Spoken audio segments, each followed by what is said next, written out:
You know, every single week, millions of us here in South Africa head to the gym. It's a massive, multi-million-dollar industry. But have you ever stopped to think about what happens when things go wrong? Is your gym actually playing by the rules? Well, today, we're going to pull back the curtain on the surprisingly complex legal world of the fitness industry. I'm pretty sure this is going to hit home for a lot of you. You sign up, you're excited, you're motivated, and then you're hit with this massive contract that makes you feel totally locked in. Or maybe you've been on the treadmill, looked at the machine next to you and thought, that looks a bit shaky. What happens if that thing breaks while I'm on it? These aren't just little worries. They go right to the heart of your rights and your safety. And here's the kicker, the really surprising part. Believe it or not, there isn't one single law, one act of parliament that is specifically for gyms in South Africa. For an industry this huge, that's kind of shocking, right? It's like it's flying without a dedicated rulebook. But, and this is a big but, that does not mean it's the Wild West out there. Not at all. So when we use this word unregulated, what are we actually talking about? It sounds a little scary, I know, but the reality is way more complicated. And it's all happening right behind the scenes of your daily workout. Okay, the best way to picture it is to think of a legal mosaic, or maybe a patchwork quilt. There's no one big piece of fabric covering everything. Instead, the rules for gyms are pieced together from a bunch of different, really powerful laws that cover everything from your contract to your safety on the gym floor.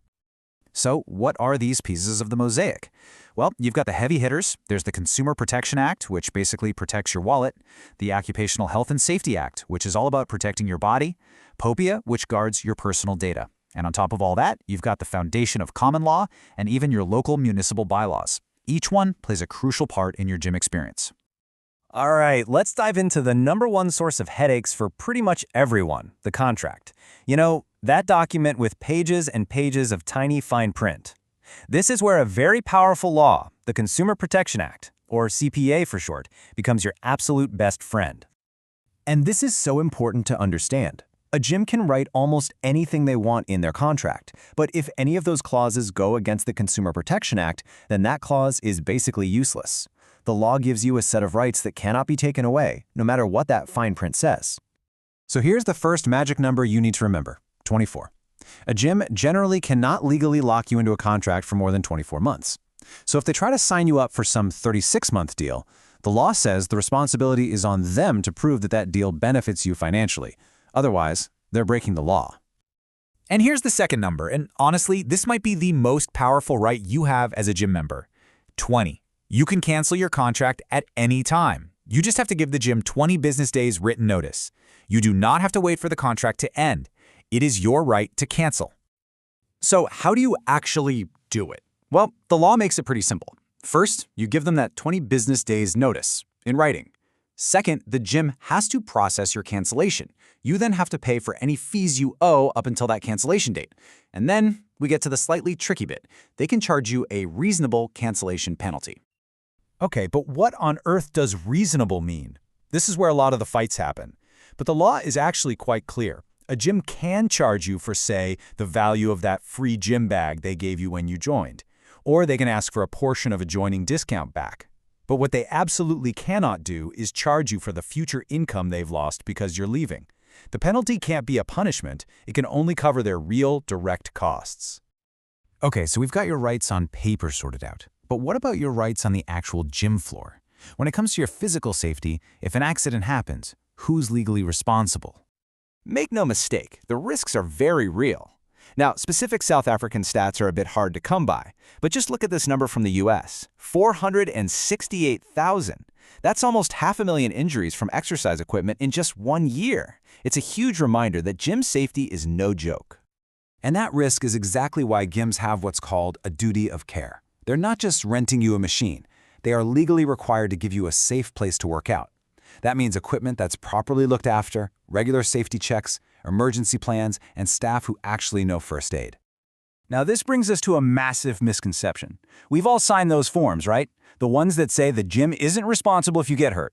But here's the thing, those waivers are not a get-out-of-jail-free card. If you get injured because the gym was grossly negligent, like they knew a cable on a machine was about to snap and did nothing about it, a court is probably not going to care much about that waiver. Their duty of care often wins. So we've got this legal mosaic, this patchwork of different laws. But this whole complicated setup, it might be about to change. For years, people have been saying we need one single rulebook for the whole fitness industry. So what could that future actually look like? And let me tell you, it has been a very, very long road. The first real attempt to create specific rules for gyms was drafted way back in 2009. But it just never became law. Then, a whole decade later, in 2020, a new bill was put on the table. And yet, here we are today, still waiting for that one dedicated act. At the very heart of that 2020 proposal is this idea for a new organization, the Fitness Industry Regulatory Authority, or FIRA. Basically, the idea is to create one official watchdog to oversee the entire sector, from a personal trainer's qualifications to the safety standards of the gym itself. Now, one of the coolest ideas in that proposal is a grading system for gyms. Think about it like a star rating for a hotel. A gym's grade wouldn't just be about how fancy it looks.